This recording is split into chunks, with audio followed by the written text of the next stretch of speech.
So I've been working hard on getting back into this video thing. I've been waking up every day, jumping right in front of the camera, and wow, nothing happens. I'm running into a lot of resistance. Resistance is what they call it in this book, The War of Art, which is a great book.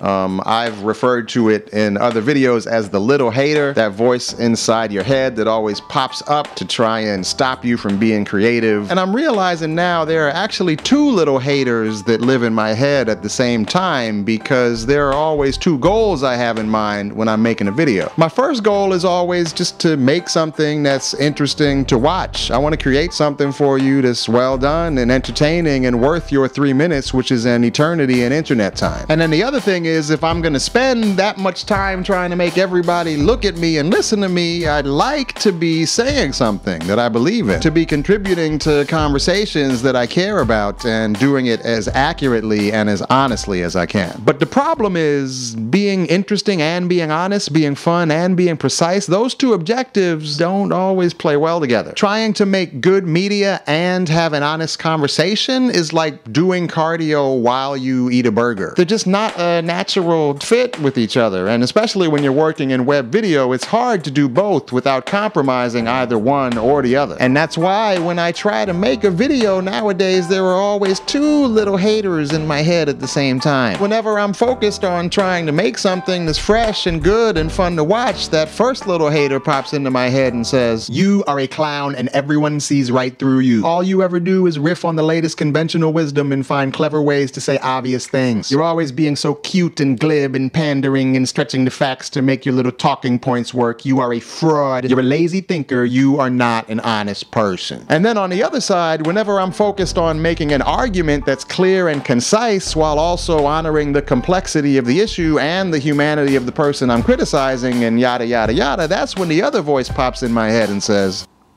"Oh my God, you are so boring. That's cute that you think you're smart or whatever, but nobody cares. And the saddest part is you're doing this at home by yourself, so you don't even realize that everyone stopped listening already." Paul McCartney once wrote a song about how pathetic this is. Nobody likes you enough to listen to all this pretentious yapping. You're not an interesting person. So yeah, I really fucking hate those guys. Whenever I try to make something, those are the two voices that keep jumping in and out of my head like a 2-on-1 tag team match. One voice telling me you're not interesting enough, and another voice telling me you're not honest enough. And if I'm going by the formula for making good media, this is the part of the video where I reveal the snappy solution I figured out for this problem. But if I'm gonna be honest, I haven't figured it out at all. So I guess I'm just gonna throw this out there and see if any of you have similar experiences. Maybe you can share how you work through them. And in the meantime, I'm gonna keep showing up every day and taking another beating. Because even if I'm not one wrestler whose job is to get beat up by the other wrestlers every time, even if I spend every day as the SD Special Delivery Jones for those little haters, I still think it's worth it to get in the ring.